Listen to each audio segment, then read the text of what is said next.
One of the things that my husband has taught me is how to feel my feelings. I know.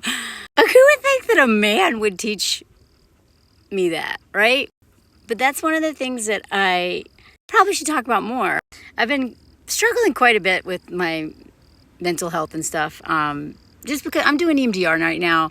So I feel everything like way, I don't know why people, by the way, people are like, yeah, you do EMDR so that you don't you don't respond was my understanding. You don't respond as strongly when you get triggered. What are y'all talking about? Are you kidding me? Am I doing it wrong? Because I am responding to everything way stronger than I ever have. Maybe that's because I've literally never let myself feel emotions about any of the crap that I've ever been through. And EMDR is like opening up and going through like all of the worst moments of my life so that anytime I'm triggered by something, I feel everything. My nervous system feels everything. And so not the dumbest, but the smallest thing are sending me into like crazy town. And you know what though? I like it. I hate it. But this is apparently what it means to be a human. I'm crying for the first time about stuff I've never cried about or let myself cry about or even knew that I should be crying about it. And I made that video about that man in Argentina, or the professor from North Carolina, old man who was living in Argentina, who would watch me sleep and, basically was just so inappropriate. I had written that story for the Daily Beast before, but it wasn't until I told it on TikTok and saw the comments of people validating that experience, being like, wow, that's a lot, or I'm so sorry, or that happened to me, blah, blah, blah. Like when I write about stuff and when I tell about it on stage, I'm the storyteller and I'm the writer. But when I tell it on here, I'm just talking to y'all. I'm just telling you that. And then, unlike writing and on stage, I get feedback. If somebody wants to give me feedback like, oh, I hate your story, or oh, you're stupid, I hate you, go yourself. They have to do a lot of work to do that, right? Or if they want to share, and this happens a lot, some, traumatic stories of their own and being like, so thank you for sharing that because that helped me realize this. They have to look me up. They have to they'll somehow figure out my email address or they'll find me on Instagram or whatever. But on here, they just leave it in the comments. And these stories that are left are horrifying. Y'all have been through so much. And I do read the comments, but oh God, it takes me a while to get through them and I can't engage with them after a certain point. I just am kind of scrolling because I can't take all that in because I'm literally processing my own stuff. So it's so much. And so I had no idea how much I get triggered after I tell a story on here about any of my multiple grapes or domestic violence and that stuff. I didn't realize it has such a high price. And yet it's so rewarding because I'm healing. I usually end up crying about it. I end up feeling in community because people are sharing their stories. But it's just a lot. It's a lot. And I'm getting used to it. So when I told that story about that dude in Argentina, I was really irritable. I had to put on headphones. I was not doing okay. And I was like, oh God, all my senses are super heightened, right? So then my husband comes in. He's like, he can tell immediately when something's off. And he's like, you okay, babe? And I'm just like, I just start crying. And I was like, wow, I guess I've never cried about that story. I've written about it. I've talked about it. I've laughed about it because that's what I do. I tell, look, all this trauma, but I make it funny and digestible and blah.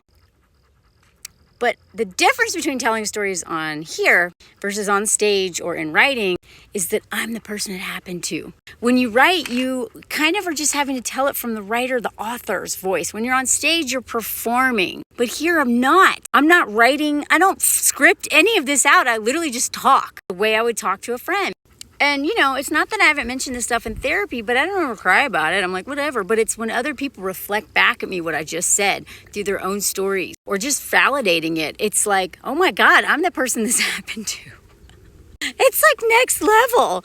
It's a whole new area of storytelling and that I'm new to. And so I really need to be careful how I pace myself on here because I can't just tell a story about anything that I've been through without also remembering the cost. And so back to my husband, after that, a bunch of stuff went down on TikTok that I'm really having a hard time understanding and digesting and I'm getting really triggered. So I'm trying not to make any content on it because I don't know how I feel, but I'm crying a lot. I'm really upset. And I know it's about my past, which is another reason why I'm not really talking about any of it on videos. And I'm really not sure what to think of it all. I'm not ready to talk about it. And I don't even know if I should, because I'm also trying to listen and learn. And at one point I was like, God, and this is my burden story, okay? I have a big burden story. And I think anyone who comes from Inchmest or any kind of, well, I think a lot of us just have this because of a lot of reasons in this whole system. But I have my origin story, I think, is like, I'm a burden and I'm damaged, which I think is very relatable. I think a lot of people have that. But that story has almost ruined my life. And so I've been spending decades trying to unlearn that story that I'm a burden.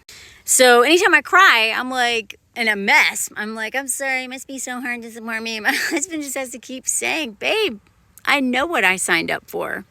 I'm honored. I'm proud of you. I'm so proud of you. I admire you that you're facing all this stuff, that you're not afraid. And then that you're then sharing it and trying to do something good with it. I mean, that's what you're so good at. I'm really proud of you. But now, and he has to keep saying this. And he's not tired of it yet. And at one point I was like, yeah, but I must be like, so ridiculous. Because I know it's not true, but I still have those insecurities. I'm like, yeah, but I must be like so unattractive just being like a blubbering mess all the time.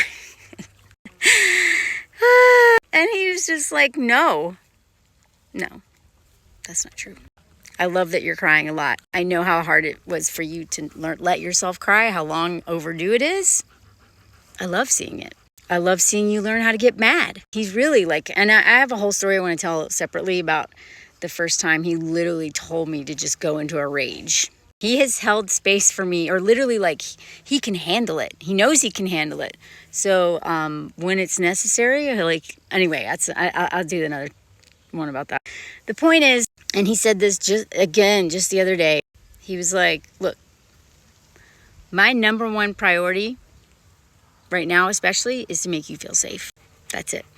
I mean, obviously feel loved and all those things, but I want you to feel safe. And he's been doing everything he can to just make me feel safe. And I still feel bad.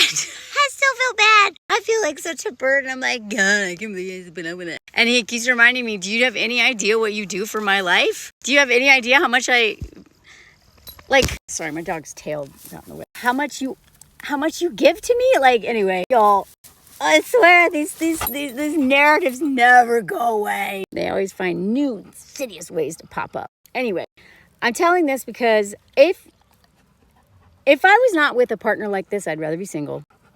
I would never want to navigate any of this with a partner I had to hide it from or feel bad about it, dealing with this in front of, who I didn't just feel safe with.